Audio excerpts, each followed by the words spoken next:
Good afternoon. I'd like to call meeting of the Oklahoma City Metropolitan Area Public Schools Trust to order. First order of business is to approve the minutes of the January 18, 2011 meeting of the Oklahoma City Metropolitan Area Public Schools Trust, and I would recognize a motion to that effect. I'm sorry, I'll make the motion, Mr. Chairman. Thank you. Is there a second? Moved and seconded. We'll vote. No, wrong one.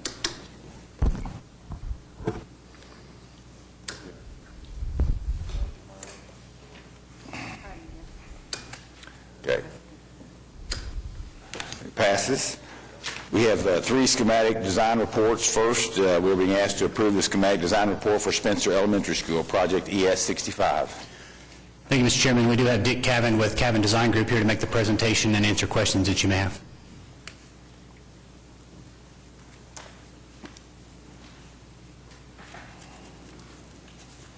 Good afternoon. We're pleased to present this report to you on the schematic report for Spencer Elementary.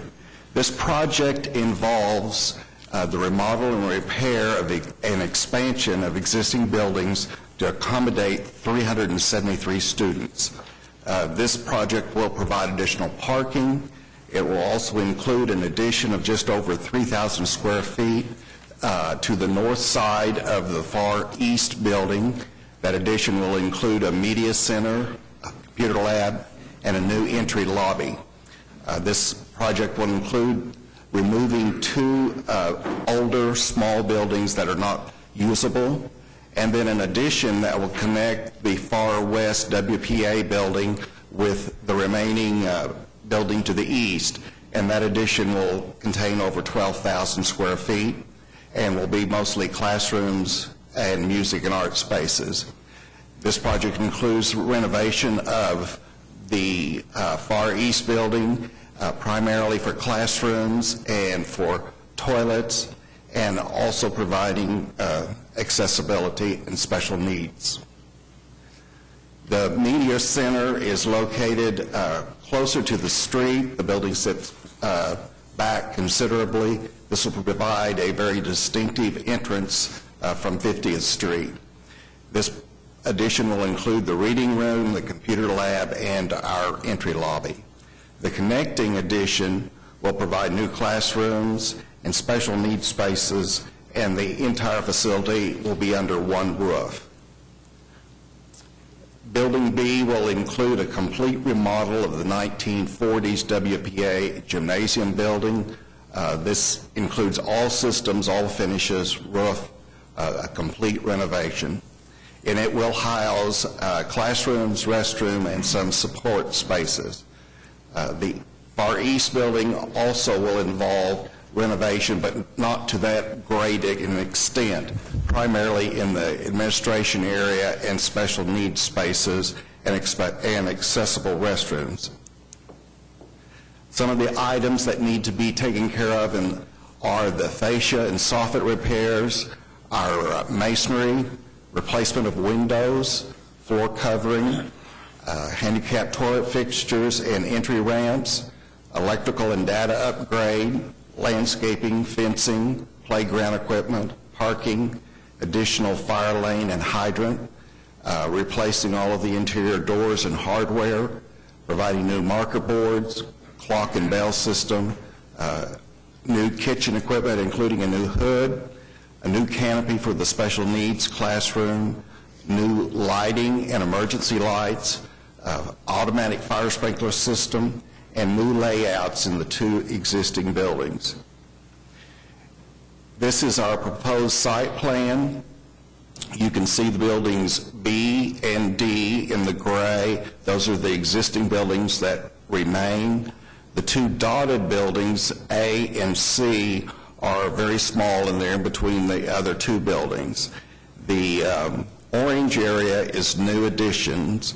You see the park connecting the two buildings, then the addition to the north. In the future, the physical education facility could be located east of the media center and the new entry. We provide additional parking on the east side of the site. This is a larger plan of the connector in the west building. The WPA building will have the upper grades, 5th and 6th grade, with restrooms and a teacher's workroom and additional mechanical and storage space. We have in the connector 7 new general purpose classrooms, as well as music and art and special needs and ESL classrooms. If we were to add any additional classrooms, they would come out the entry on the south side that directs to the playground. This is the east building. Generally, the plan is laid out this way currently, except for along the north side of the building. We're assigning a special needs self-contained classroom at the far upper right, and it would have the new canopy there in the orange for drop-off for those students. The administrative area would be reconfigured to meet program requirements and to be more functional. And then 2 classrooms there on the top left in the gray would become part of the media center, as well as a teacher's workroom and a workroom for the media center. You can see the entry at the arrow on the north side with the media center to the left and the future gym in sort of the purple color to the right. This is our project schedule. We had planned for our schematic design to be approved by the end of November. We're now have our preliminary report and approval to be approved in February. We're working on that, and we'll be close to submitting that. The next would be our construction documents, bids and approval, which would take place during May of this year, planning to receive bids in July and begin construction in July. The first phase involves the renovation of the west building, the WPA building. Once that is completed, that provides some flexibility on our site to begin the addition of the north building D, which would be our media center. Once that's completed, it frees up the 2 smaller buildings that are going to be removed. And then once they are removed, we can work on our addition. The renovation of the east building, building D, would be accomplished within phases. The project is planned to finish construction by October 2012 with a completion date of November 2012. Our project budget, according to PIP,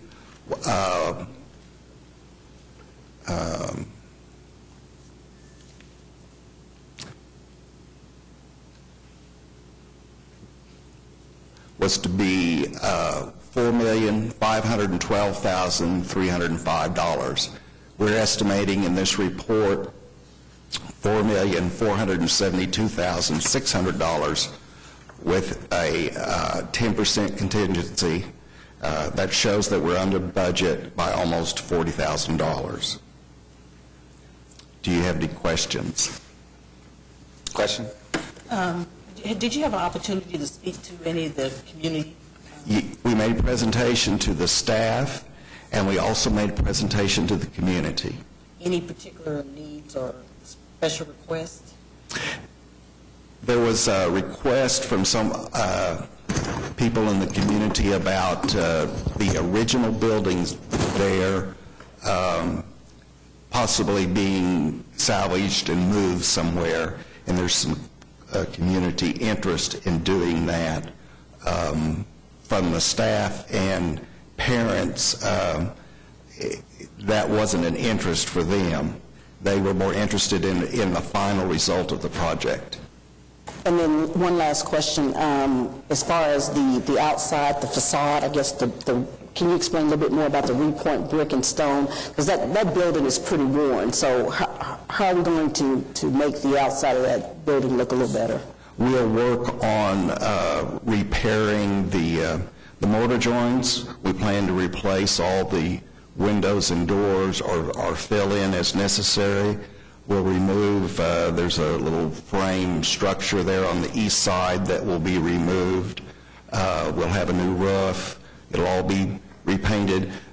Basically, it'll all be new except for the stone itself. Any other questions? Thank you. Thank you. We've been asked to approve the schematic design report for Spencer Elementary School. Is there a motion to that effect? So moved, Mr. Chairman. Been moved. Is there a second? Moved and seconded. We'll vote. Passes. Next item is to approve the schematic design report for Taft Middle School Project ES-70. Thank you, Mr. Chairman. I think on this item and the next item, I'll just go ahead and preface that both the next two presentations are over the PIP budgets. I do have a contingency report that we're happy to provide today at the end of the meeting to help address how we're going to address the overages. What you'll find in the memorandum that's provided to you today, especially for Taft, is that it's about $1.5 million over the budget for various reasons. We do have Omar Corey here with Motor Architecture to make that presentation and answer any questions you might have.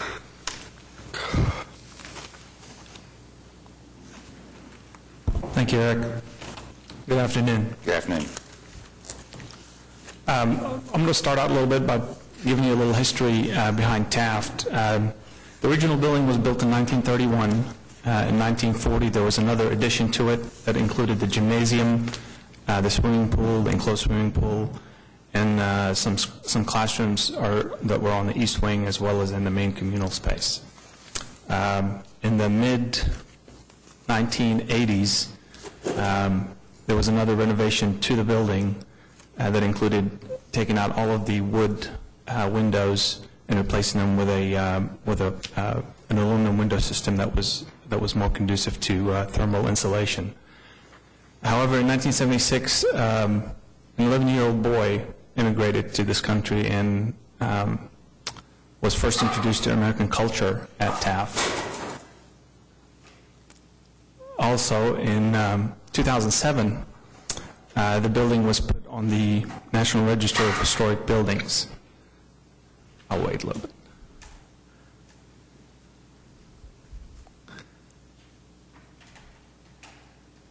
And today, a 46-year-old boy is proud to present to you the schematic design for Taft Elementary. Now, what are we doing for Taft for this coming century? One of the first items that we have to take a look at is the actual building itself. The architecture it's a beautiful building. The architecture is conducive to the Art Deco movement back in the early 20s and 30s. So we're not going to disturb any of that. The report will also include what we're adding to the building, and that's really just an elevator to help bring the ADA accessibility issue to all 3 floors. An easy access to all the communal and elective spaces which are centralized in the building, and limiting the construction disruption during the school year so that the students and the teachers are free to be able to do what they need to do. Our scope is to convert, it's really, 4 words can sum up what our scope is. It's really convert, renovate, repair, and modernize. We're converting this building into a 7th and 8th grade facility that would house 691 students. We're renovating the building to enhance the learning environment, and that's really the aesthetic portion of it. We repair and modernize all the existing spaces so that the instructional program can be achieved. I have a list of items that I really don't want to talk about item by item, but that's part of our scope. Since we're not really doing in addition to the building, it's all renovations and modernizations. There's about 36 items that were part of our scope. And I'm not going to hit every one of them, but as I go through the slides, I'll talk a little bit about what we're doing to each floor and to the building. Outside of that, we did our own facility assessment, and that's really the basis of why this building is why the budget for this building is over what our construction limit is. There were additional items that, as we walked through the building and outside the building, became pretty evident of what were the items that were needed to be addressed, and that's basically the main reason for the overage. On the exterior of the building, we're adding a new roof. We're taking out the old one and adding and changing it to a new roofing system. There's a lot of leaks all over the building. The interior of the building, 80% of it is wood floors, so anything that has to do with moisture will ruin those floors. So anything that we do to those floors, those problems will always come up. On the outside as well, we're, like I said before, we're adding a new elevator to access all 3 floors for ADA accessibility, and then we're cleaning some of the brick items, some of the dust and some of the grime off of the brick that have built up through the years. The other major issue that has to do with the exterior is the drainage issues that are happening currently on the west side of the building. There's a concrete courtyard, but all of the drainage systems are either clogged up or have been concreted over. And there's also an area behind the building on the north that is bringing water into the gymnasium, and the flooring of the gymnasium is in pretty hard shape. There's areas where the bleachers can't even extend and retract because of the flooring is blocking it. The wood floors is just buckled up. The 2 parking lots are in bad shape as well. Part of this report is to upgrade those big existing parking lots and make them more accessible to student drop-offs and the faculty. ADA upgrades. Currently, there's only one ADA entrance to the building. The front entrance really cannot hold any ramps because it would change the exterior of the building. So the only entrance that is actually ADA accessible is in that courtyard that we talked about earlier that needed some modifications for the drainage. And last but not least, we're removing the annex buildings that are currently there. There's about 9 of them. On the interior, all floors basically get the same treatment. We are adding a new sprinkler system. It's a 3-story building that has open stairs that needs a fire sprinkler system. We are replacing all the ceilings, all the lights, painting all the walls, adding more millwork. The wood floors that are existing on the floor on the classroom floors are going to be renovated and restained. Anything that has vinyl asbestos tile would be removed and replaced with VCT tile. This plan on the basement level, typically the only thing that we're doing is adding an HVAC system to the existing kitchen because it does not have one. And towards the end of this last report, we were made aware that there's a new pilot program for the cafeteria that they're going to start at Taft, and we'll further study that in the next phase and apply what those changes are in the next report. As I said before, the communal elective spaces are all in the middle, with the wings having all the classrooms and the science classrooms and special needs classrooms. The library system stays where it is currently, and the admin area gets reworked as well to make it more efficient. Second floor, same thing. The classrooms are on the outside, and there are some classrooms in the middle to accommodate the instructional program. Our schedule, we're trying to push the schedule to get at least substantial completion by 2012. Currently, we're progressing into the preliminary report, even though we're still doing the schematic design right now, this design presentation, but we're moving forward on the preliminary with trying to start construction by July of this year. I know it's a pretty rigid schedule, but we've got to maintain that December 2012 deadline. Cost, as Eric mentioned before, we're about $1.6 million over. Our fixed limit of construction is 4, and currently our cost estimate is about $5.5 million. We do have some alternates that could be done now, but they really don't have to. They're not going to enhance the learning environment or change anything to the existing program. But those are items that, if we do decide to change some of the numbers, we can always add. Pretty much sums it up. Any questions? Questions? Is the elevator a new thing, or Yes, sir. There is currently no elevator in the building. but do you have to have one? Yes. Okay. But the ADA's already been there. It's really not an ADA issue. It is to get between floor to floor. Oh, okay. There is no ADA accessibility currently between floor to floor. Anthony? I noticed there's an item for stadium PA system. I thought the stadium was a separate facility. It is in our detailed cost estimate. To get the budget where it is, we had to eliminate some of those items, and we changed those into the stadium upgrades in the next bond issue. Anything that has to do with the stadium, we're really not doing anything to it. Okay, so that should not be reflected here? Or? It is, in the report itself, it is reflected as an item that we're not doing any work on, but it is part of that list that we were given. You were given the list that was needed to be done, but it's not Yes. going to be able to be done. And we addressed it in the report itself. Other questions?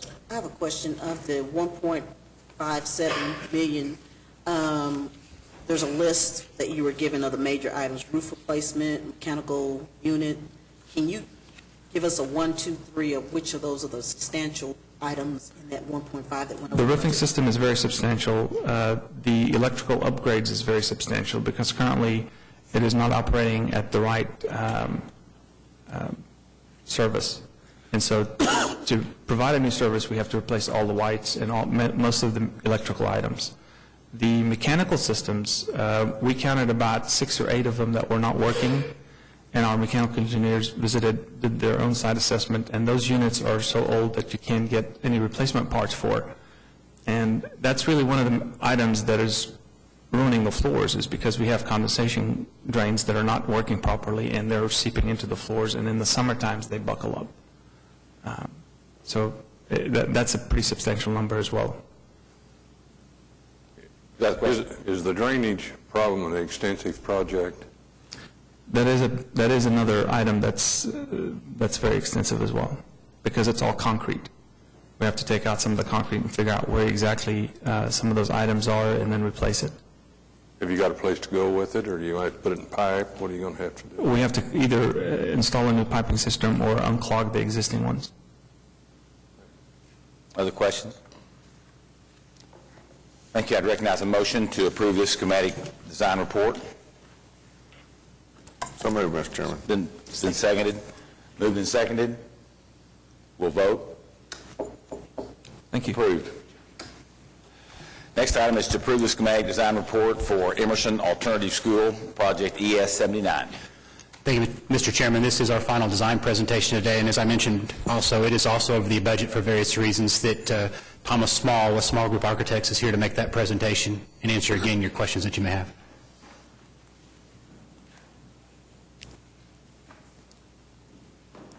Thank you, Eric. Good afternoon. Good afternoon. I'm Thomas Small with the Small Group Architects. We're very pleased to be part of this project. It's very exciting. The program and mission of Emerson Alternative School is very important, and as I say, our firm's very excited to be part of the project. To begin with, on the agenda, let's see, I have to control this, don't I? We're going to review briefly the schematic design submittal, the project budget, obviously the schedule, and also offer some time for some questions and answers. Concerning the summary, the project summary, this is a transformation of Emerson Alternative School into a contemporary 6th through 12th grade learning facility with a total capacity of 250 students. As you're probably aware of, this particular school is unique in that it has 2 special programs that comprise the total size of the student population. The total existing space, remodeled space, would be 32,332 square feet. The total new program space, which would be additions to the facility, are 19,599 square feet. You will see that this is more square footage than what was originally programmed for the project, and we have some reasons why that we'll explain shortly. In terms of the original site and facilities assessment, some of the upgrades that are included as part of this project include interior finishes, ADA upgrades, a new elevator. The school does not presently have an elevator. This is an existing 3-story building, very similar to a project we just finished for you all, which was Putnam Heights Elementary School. And in fact, this school is unique in that it is very similar in respect to some code upgrade issues that are required on this project that were almost identical to what we encountered at Putnam Heights Elementary School. Site improvements, plumbing improvements, electrical communications upgrades, interior, exterior doors, hardware, kitchen, cafeteria, and of course some masonry cleaning and restoration. We see this as a historic building, and we want to preserve the historic structure as much as possible. Some additional site and facilities items that will be required as part of this project, and some of these are new in relation to the original program that was developed. The existing building will require a new fire sprinkler system. That was not in the original budget.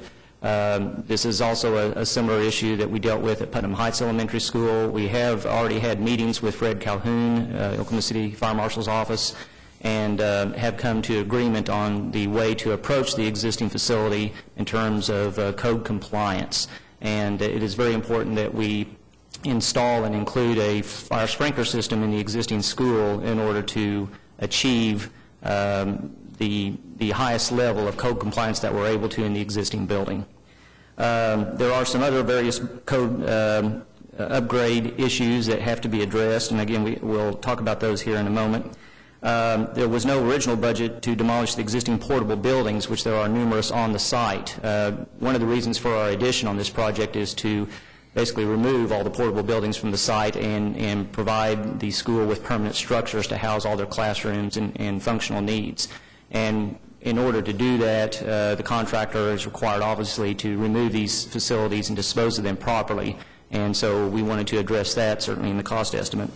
And then there's also some built-in millwork to meet program requirements. Specifically, the science classrooms require a significant amount of millwork that needs to be installed as part of this project, and that also is budgeted in the schematic cost estimate. Concerning the recommended design, schematic design for this project, we are calling the Scheme C. This is the site plan for Scheme C, and some of the things you'll notice are that we are trying the best we can to completely preserve the eastern one-third of the site. If you've been by this school, it has what we call the historic facade of the project, of the building, which is the eastern facade of the school. We didn't want to interfere or impede on that view towards downtown, and for historical reasons, we wanted to keep that eastern lawn as untouched as possible, at least with respect to building additional facilities in that area. And so we made every effort to avoid putting buildings on the eastern third of the site and keep that historic facade preserved. We are expanding the parking at the southeast quarter of the site to include some visitor parking as well as expanded student parking. The total parking number does comply with the Oklahoma City parking standards, so that is addressed with this design. The existing facility or existing building, I should say, is virtually the eastern half of the floor plan that you see in this view. Of course, we're looking at the site plan presently. The western part of the floor plan is new in addition. The bus traffic would arrive and circulate in the southwestern parking lot, and we've provided a parking island, as you can see, with a bus lane. So the intent here is that the buses would arrive along 6th Street, pull into the parking lot, pull parallel with the bus lane, either offload or onload, and then actually exit through Cook Avenue. And the effort here is to get the buses and drop off and pick up traffic off of 6th Street and perimeter streets, which is the unsafe condition that they're having to deal with presently. So this does get all of that traffic up into the parking lot and next to the school where it belongs. This particular facility does have a daycare involved in it, and as a daycare, it also has to have a outdoor playing area for the kids at the daycare. And so you'll see up at the northwestern corner of the site, there's sort of a green area south of the outdoor half-court basketball court. That is set aside for the required playground for the daycare facility and is directly adjacent to the addition for the daycare purpose. The half-court basketball court is provided for the older student population, and that was a direct request from the school in terms of a specific recreational facility outdoor use that they wanted as part of this project. And so this is what we're dedicating as part of those budget dollars that were appropriated. Concerning the floor plan for Scheme C, and again, the eastern part of this, if you'll bear with me for a second, I have a laser pointer. I'll try to be a little bit more specific. On the floor plan, the eastern part of the project, drawing a line down here through this part of the site, right here, everything to the right of my pointer as I draw it is existing building. So everything over here is new addition that I'm circling right here. The existing building, this is another one of those schools that's half level down on the western side, so it's at grade on the eastern side of the site as you arrive to the building, but on the western side of the site, if you want to go into the building, you actually enter it at a half level between the lower level and the middle level of the school. So we have to address those accessibility issues, and we've done so by the addition of an elevator, which you see located right in the center of the building, and this isn't a new area, not within the existing school, but just outside of it. And then also an existing outdoor staircase, which is located right here, will actually be preserved and reused with new finishes, of course, that will be the new interior staircase that will lead you from the lower level on up to the second floor level. The new entry for the school is planned to be at this location, off of the student parking and bus drop-off, which is over here in this area. This entry lobby serves both the elevator and the staircase to get you to up different levels within the building. And it's also directly next to the new location of the media center, which we've located directly off of the main entry lobby. And so all those adjacencies seem to work real well for the common areas within the school. Very important issue is the daycare, and it is located here in the blue that you see. It has a secured entrance inside the building located right here, and that is a door that will be on electric strike or some sort of security hardware so that the student population actually can't enter the daycare until they're authorized to do so by the person who's manning the front desk of the daycare.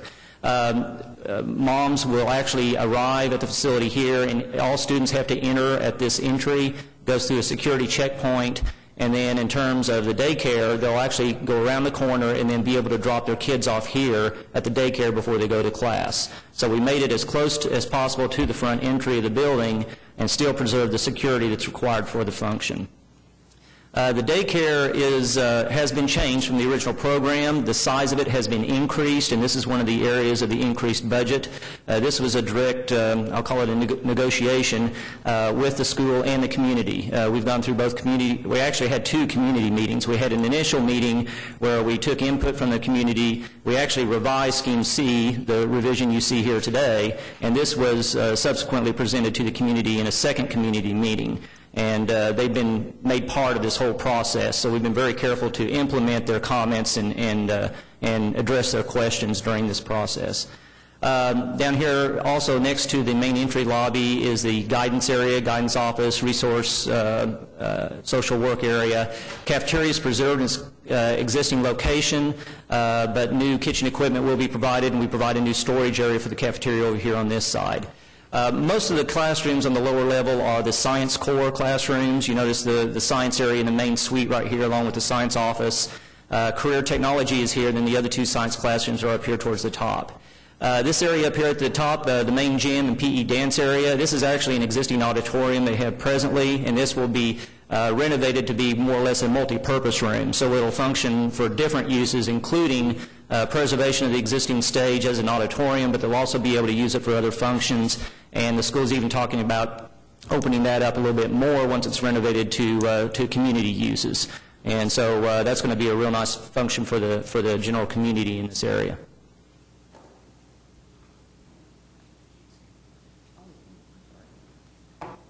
Eric just informed me you can't see my pointer. I apologize. On Scheme C, which is the second and third floor plans, this is the area that we actually moved the administration suite. We've got them located on the second floor. You see in sort of the pinkish tone of color. This is where the principal, the administrative suite, the reason we located them here is because we mentioned the main entrance is at the southwest corner of the new addition. Well, we also want to preserve the original historic entrance on the east side of the building for historic reasons. We want to preserve that, restore it, but we also want to make it useful again. In other words, we actually want to use it as an entry. Right now, it's pretty much locked off with padlocks, and it's unusable. But by reopening it, we have to dedicate it for a specific use, and what we're saying is that staff and the general public visitors would be using that particular entrance, whereas students would use the southwest entrance. And as visitors come up the stairs and they actually arrive on the second level or the middle level, they would be directly in front of the administration suite. So the main control desk, the secretary would be located there. You also look over on the left-hand side of that administrative suite, and you see that the stair that I referred to that was coming off the main lobby entrance coming up, that also lands at the left-hand side of the main administrative suite. So either entrance brings you to the administrative offices, which that works real well for control purposes. It also places, and this was a request by the principal at the school, it places her right in the center of the school, not only in plan view in terms of being in the center, but also vertically. It puts her on the middle floor of the school. So her and her staff are going to be in the center of school activity, not out towards the edge of it near the front entrance. And they saw that as an attribute in this particular design. Also on the second floor level, you'll notice the art areas, the 2D art lab and 3D art lab are towards the northern end of the second floor, and then an additional classroom there at the southeast corner of the second floor. The balance of the classrooms are located up on the third floor over on the right-hand side. Also including the second language classroom would be up there as well. The existing building, unfortunately, doesn't have space to consolidate the toilet facilities all on one floor, so we have to place the women's on the second floor for the student and the men's up on the third floor. That's just for the second and third floor, however. If you look back at the lower level plan on the new addition, we provided new student toilets, men's and women's, on the first floor right off the main lobby. So they have equal facilities throughout, very, very easy to get to.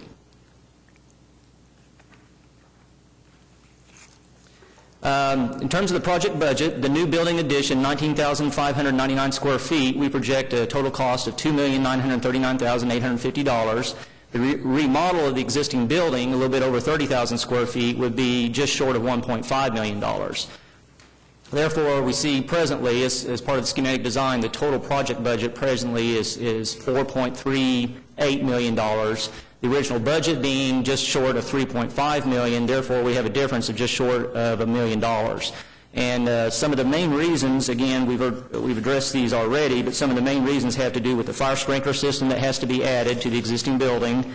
We also had the portable buildings that need to be moved off-site.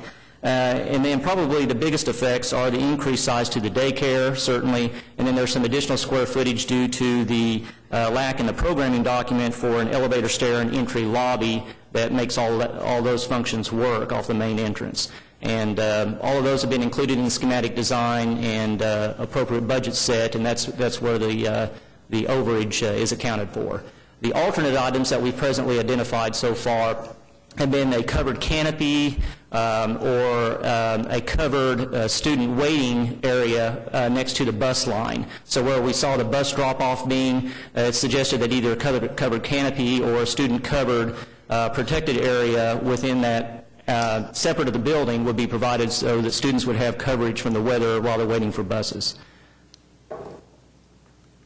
In terms of project schedule, design, notice to proceed. Right now, of course, we're on schematic design. Provided we have approval of schematic design, preliminary design report would be provided by the end of March, and then keeping on that same schedule, construction documents would be ready for review and to issue around June, July time period. Based on that schedule, construction, we would anticipate the release for bids to be in July, receive bids in August, and then we would anticipate construction beginning around August, and it would take about a year and a half for construction to be completed, which would end up being around December of 2012. And therefore, we would anticipate that the school would be able to take full occupancy of the project completed by the spring semester of 2013. That said, obviously, there's going to be a lot of staging required, and partial occupancy during construction, which will be accounted for in the student safety plan that we will develop as part of the construction package. And with that, I'd allow some questions and answers. Questions? Is there enough parking? Because we have that compact parking up on top, and that means, sometimes it means you're squeezing it in. Correct.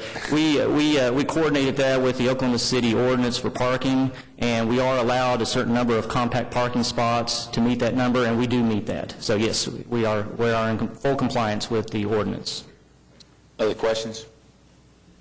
Thank you. Thank you. I would recognize a motion to approve this schematic design report. Move approval, Mr. Chairman. It's been moved. Is there a second? Second. Moved and seconded. We'll vote. Approved.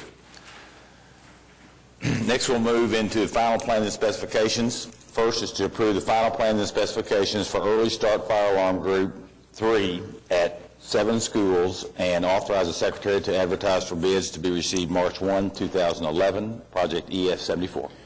Thank you, Mr. Chairman. We don't have a presentation on this item, but this is the second of the Early Start Fire Alarm packages that we began about a year ago. We've already bid that first package. Even though this is labeled number 1, this is the second of those 2. It's ready for bid. It meets the budget requirements, and we recommend approval. Questions? Seeing none, is there a motion for approval? So moved. It's been moved. Is there a second? Second. Moved and seconded. We'll vote. Approved. Next item, approve the final plans and specifications for Early Start Fire Alarms Group 3, annexes at 4 schools, and authorize the Secretary to advertise for bids to be received March 1, 2011, Project ES75B. Thank you, Mr. Chairman. I mentioned the first project that was bid back in October, and one of the things that was identified very early is that the annex buildings that are existing at that facility were not included in the final plans and specifications for a fire system. Ultimately, those are going to be removed, but in the time being, they are required to be protected. This is a second bid package, much smaller than the first. There's adequate funding to provide for this. The original budget was $878,000. The original bids that were received in $240,000, so there's over $600,000 remaining. The estimated cost for this is about $150,000. Again, they are required to be protected, and so we are recommending approval. Questions? How long are the buildings going to be used?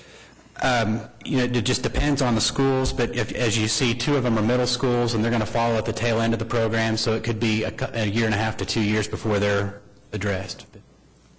Is there a motion for approval? Yes, sir. Motion. Been moved. Is there a second? Second. Moved and seconded.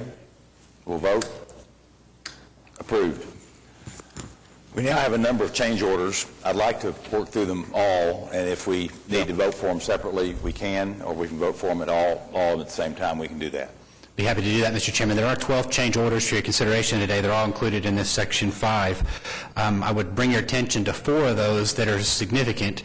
Several of these that I'll mention, just like the first one, Wilson Elementary School, it's change order number 6. Project substantially complete. We anticipate this is a final change order. It's $23,926. It just takes care of some additional items that were necessary at that school. I would consider it one of the more substantial change orders at $23,900.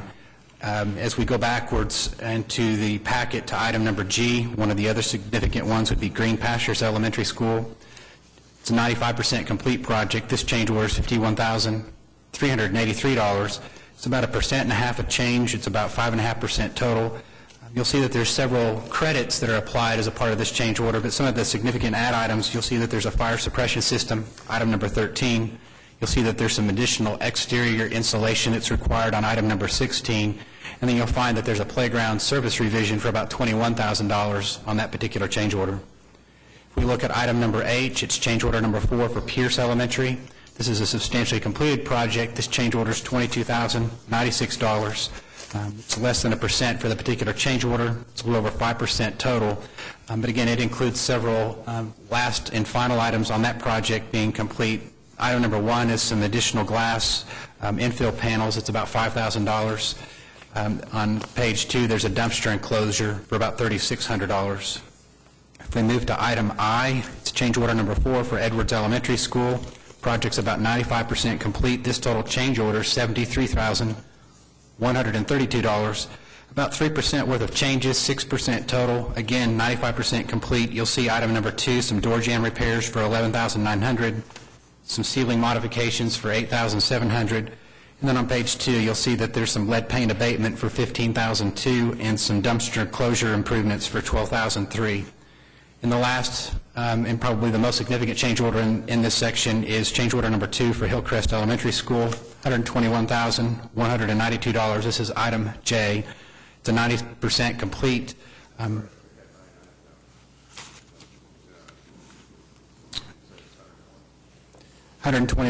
$121,192. This would be item J. I'm sorry, it was 99,000 on the first agenda. Maybe it's... I'm sorry. Are we all looking at 5J? I may have a different item then. So I would have to tell you that that one's been amended then.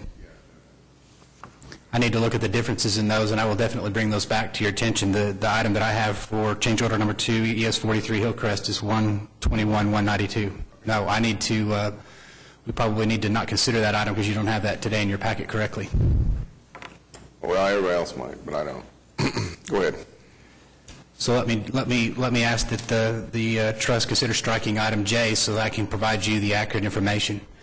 With those were the most significant that are in this, but I would be happy to answer any questions that you have on any of them individually. Eric, since it was posted at 99,000, maybe we ought to go ahead and explain the improvements for the 99,000 and go ahead and approve that and then bring the back and do a change order 3 with the rest of it so we can get the contractor paid. Well, That's an option anyway. I'd be happy to do that. I'd like to look at, is there an extra item that I can borrow?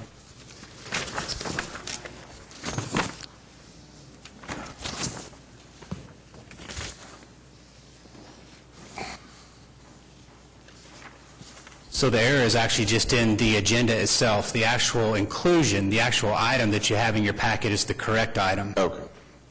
So if you actually look at the memo and then the attached change order itself, you'll find it there for 121. So if you'll go to the individual item, 5J, disregard the amount that's been included in the agenda. Gotcha. I understand. Okay, it looks like we've had a typographical just on the agenda Just on the itself. agenda. So the memo is correct and the change order itself is correct. So I would ask that we approve this with all the items today As amended. as amended. Mr. Chairman, on item J, what was the percentage of This one's change order? this one's about 3.7% for the particular change order. It'll raise the total changes to 4.7%. Okay. Under 5%. On item J there, okay, I see 6 change items that I think do total to like 99. Is there a... There's a page 2 that goes through item number 9. There's actually 9 change items. 9 total items on that Is that particular. probably what happened with the agenda? It's possible. They probably took it off the first page and not speculate. Eric, I also have a similar question. You mentioned Edwards Elementary change order for 73,132, but on the actual change order, number 4 is 22,096. Am I missing something? I'm on item 5I, Edwards. Yes. Mm-hmm. $73,132.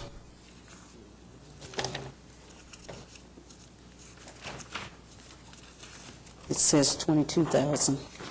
We've clearly had some errors in the agenda postings. The memos that are actually included in the packet with the actual change orders are correct. Mine shows 73. Mine is different. This one says 22. It's on the 3rd page. Okay. On Edwards. No. Sure does. Mine is different. My apologies. I'm not sure I can explain that. Okay, no problem. Other questions? No. Would the trust be willing to vote on all the change orders at once, or would you prefer to vote on them separately? Together, be great for me. I'd like to vote on that, I guess, I, J, and L separately. I'm trying to get the amounts corrected on what we're voting for. I, I, J, and L. L. Okay, I would recognize a motion that we approve all the change orders except I, J, and L at this moment. So moved, Mr. Been Chairman. moved. Is there a second? Second. Moved and seconded. All in favor? Oh, sorry. We'll vote. Approved.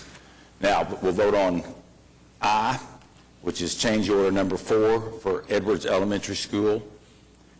Increase of $73,132, project ES42. That is correct. That is the correct amount. That is the correct Yes. amount. Is there a motion for approval? So moved. It's been moved. Is there a second? Second. Moved and seconded. We'll vote. Approved. Next, we'll vote on change order number 2 for Hillcrest Elementary School. Increase of $192 as amended, project ES43. And if you could just touch on what was on page 2. What causes the difference? On page 2 is additional security card readers at $21,748, additional millwork at $4,743, and an electrical revision for some power outlets at $1,505.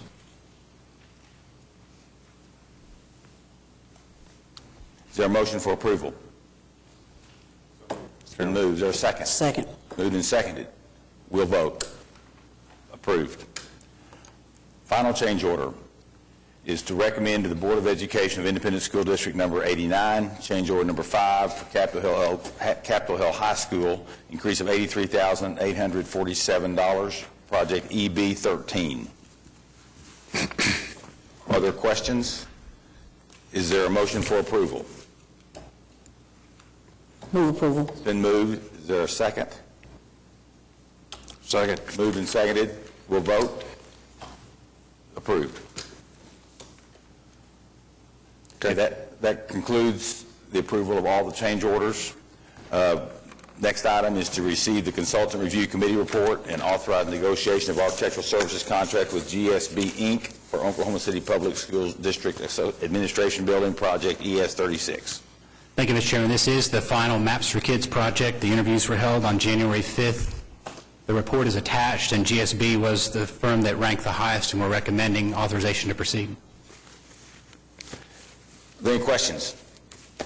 Is there a motion to receive this report? So moved, Mr. It's been Chairman. moved. Is there a second? Second. Moved and seconded. We'll vote. Approved. Next, we're being asked to approve the amended project management plan, January 2011. Thank you, Mr. Chairman. This item, in addition to the next two, actually go hand in hand. The implementation plan, as we went through the interviews for project groups 1 and 2, which we'll describe as the next items, we found that one of the architects had actually performed on 2 of the projects included with the groups. However, one of those projects was in Group 1, and one of those projects is in Group 2. So if you follow with me in the second paragraph of your memorandum, you'll see that the amendment includes moving Hayes Elementary from Group 2 to Group 1, and then moving West Nichols Hills Elementary from Group 1 to Group 2. And this is going to allow an alignment with that architect that previously performed on those 2 projects to complete the extra work with the classrooms and the gyms at both. So that's all this amendment does. It does not change the cost of the projects. It does not add any projects. It just flips 2 of the schools. And so we're recommending its approval. And again, the reason is because one of the selected architects had previously done work on one of those projects. Yeah, Ought to create some efficiencies then. right. Yes. Is there a motion for approval? So Of this moved, amendment? Mr. Chairman. It's been moved. Is there a second?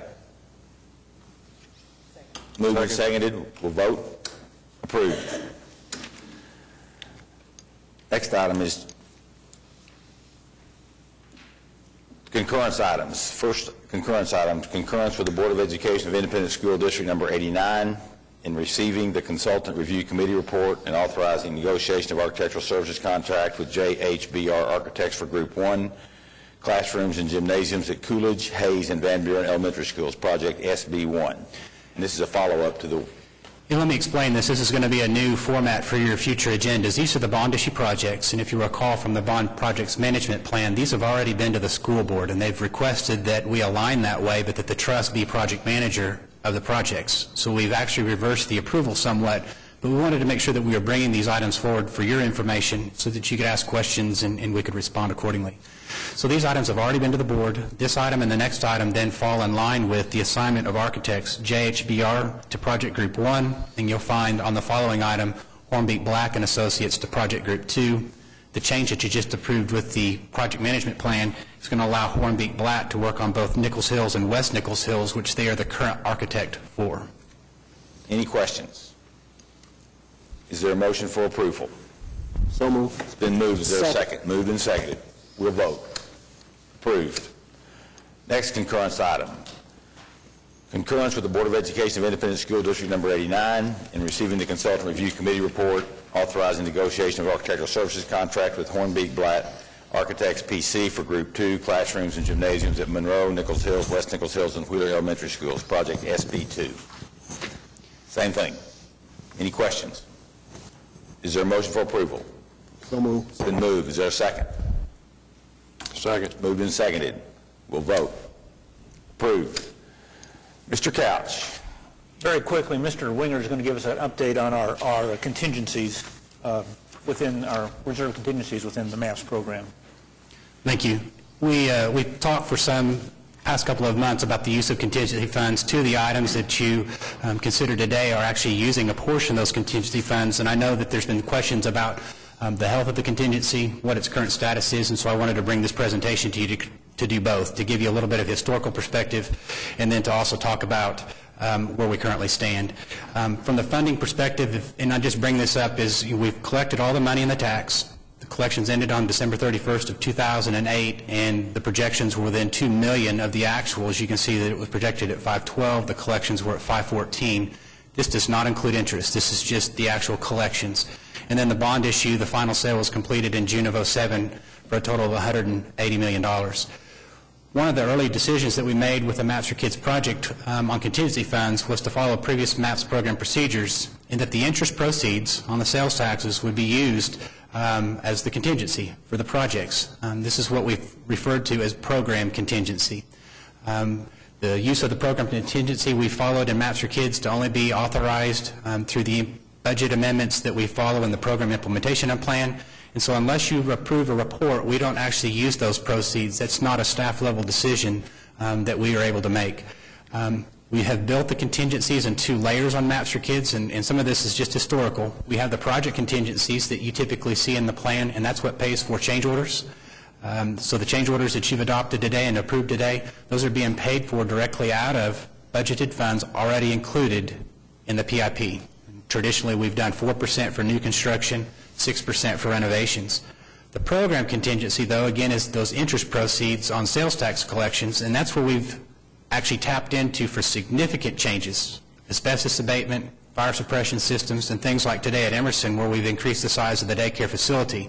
Clearly, the projects could not absorb those within their existing budgets, and so as we move forward, we bring back PIP amendments for consideration to increase those project budgets using program contingency funds.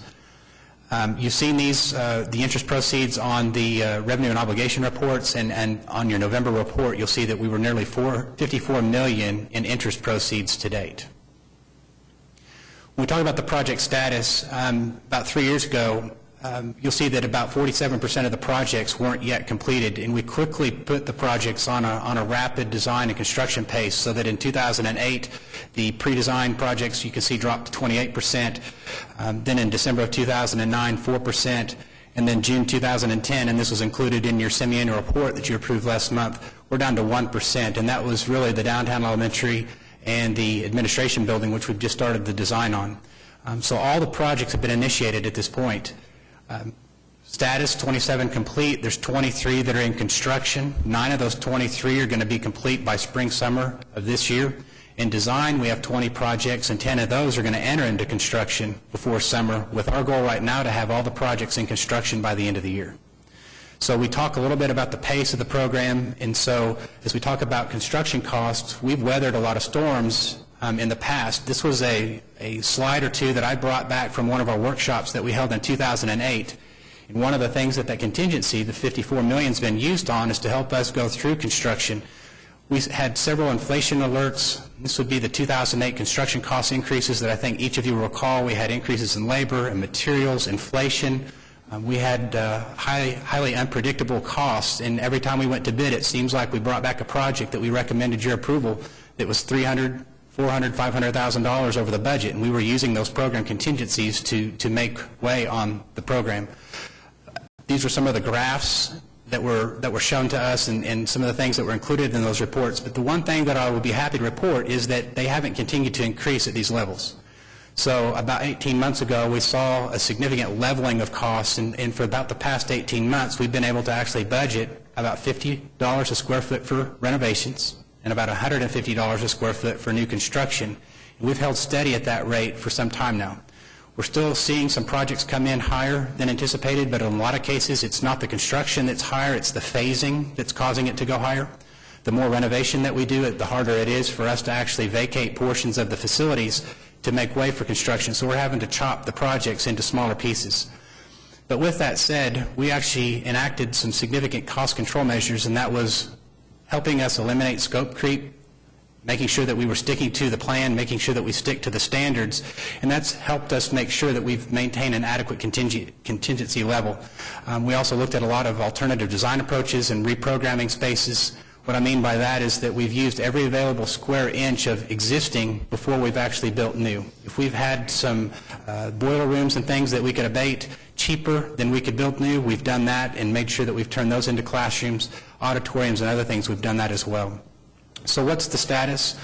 I'm going to show you 3 slides, and this was back in March of 2008. We've used program contingency literally since day one, and so I bring this back because I show that we, on Douglas, Grant, John Marshall, and other projects, Centennial High School significantly, you'll see the red lines below the graph, we've used program contingency all along in Maps for Kids. Now, most of the projects have not needed quite as much, but even the smaller projects like Boating, Willowbrook, Quail Creek, Edgemere, you'll see there's a small red amount that's shown on this graph, and those were those awards that we were making in that very critical construction period. This is just a snapshot of a few of those schools and the totals that we used from that contingency fund. And this was, again, a report that we made back at the workshop, and at that time in March of 2008, the contingency fund was about $30.9 million. Today, we're still using that program contingency. I know the graph looks a little bit different. We've converted the lines to above the line, but the red still represents the contingency needed, and we're still using small amounts of contingency as we move forward, not on every project, but on these projects specifically. Some of these projects we have not yet bid. These are projects that we anticipate contingency usage, and you'll see it's mostly the middle schools. You'll also find that Emerson is included in this list, and this is reflective of the $1 million that was in the report made by Thomas Small. One of the most significant items that you'll find is the very first line on that graph. When we entered into the bond projects management agreement with the school district to do the 2007 bonds, we agreed to use some of the interest proceeds, and that represents nearly $6 million that we've reserved to ensure that we have staff and trust operations for the duration of the bond program. So it's not project specific, but we've actually used a significant portion of that interest proceeds contingency to ensure funding of the MAPS office and continuance of the trust until we complete the gyms and classroom projects. This is what we anticipate usage of that contingency fund. Some of the projects that are on this list, 2 of them you saw today, Taft Middle School at about $1.5 million is projected, Emerson Alternative about $1 million, but if I use that same scenario, even with the changes, all the things that you've seen to date with the middle schools and what we can project, we're still about $12.9, almost $13 million in contingency. So with that, I wanted to bring that forward to you today. All the items that you've seen and approved, the things that we can predict, we've tried to make sure that those are in our financial model. Clearly, we have some bids that are ahead of us this year. We feel confident that we've already adjusted the projects that we know that are over, so the $13 million really applies to just the bids that would be received in 2011. And with that, hopefully I've answered most of the questions and can answer any additional that you might have. Middle schools, you said that most of the middle schools have had bigger overruns than what was originally thought. Is that because we changed the scope of the middle schools? It's really not. What we're starting to be able to put numbers to is the fact that it requires more phases on a renovation project like a middle school that has no new construction. So we're actually putting in factors for the contractor to actually move 3, 4, 5 times during construction instead of just build the new addition and then renovate, which is what we've been able to do on the majority of the elementaries. I see. To follow up on that call, I was wondering, I don't know if we had this discussion, how is the year-round schedule going forward going to impact the construction schedules already in place? I think the ones that are in place, it's going to have impact, but we're trying to minimize that now. Obviously, the earlier we address that in construction, the better. But it's going to have significant impact on the ones we have not yet bid, and we're still working through some of those issues. But again, that's why I'll say the $13 million that you see here is going to have to address some of that. It's a very good question. Other questions? Thank you. I think the last thing that I might add is we still continue to collect interest proceeds. So the November figure that I showed, it's not that interest stops in November. We're continuing to collect because we have still about $100 million, a little more than $100 million in the bank that's being invested, and so that number will also increase. So the 13 will improve somewhat, but limited based on its usage as needed when we go forward in the construction and bidding. Mr. Rooney will increase his interest rates some. We might move some of that. It's also limited based on the market. I'm not in charge of that, unfortunately. Oh, I'd love to. But you guys are still, I mean, when you have contingencies, you tend to mentally, you're still fighting the costs like you don't have them, right? Well, and you'll see, so we work all the way through the design phase and making sure that we minimize and take every opportunity, and all the way through the design. Okay. Continue to do that. Thank you. You're doing a good job. Thank you. Go ahead. Mr. Chairman, a couple of other things. On the downtown elementary school, site selection's underway. The first of 2 meetings of the site selection committee have been scheduled for February 10th and February 16th. And if you recall, there was a stakeholders committee put together on that. And it's Dr. Thompson, Mr. Edwards from this trust. Mr. Edwards made those appointments. And then the mayor appointed Councilman Bowman and Councilman Sellier from the city council. The chairman of the school board, Ms. Monson, appointed Gail Vines and Phil Horning. And then we have a couple of at-large stakeholders that represent downtown, and that's Kirk Humphreys and Larry Nichols. And so that's the 8-member stakeholders board. And so we're moving forward on that. Hopefully in the next couple of months we'll have a site recommended. Some community meetings. Rogers Middle School is having a schematic design on Thursday, February 10th at 6 o'clock. Parmalee Elementary is having final plans community meeting on Thursday, February 10th at 6 o'clock. And Monroe Elementary is having the final plans community meeting on Tuesday, February 15th at 6 o'clock. And our next meeting is 1 week from today on Tuesday, February 15th. Oh, yeah, a week from tomorrow. Excuse me. You're correct. That's right. Any comments by trustees, staff, citizens? Thank you for your time today in this special meeting. We're adjourned.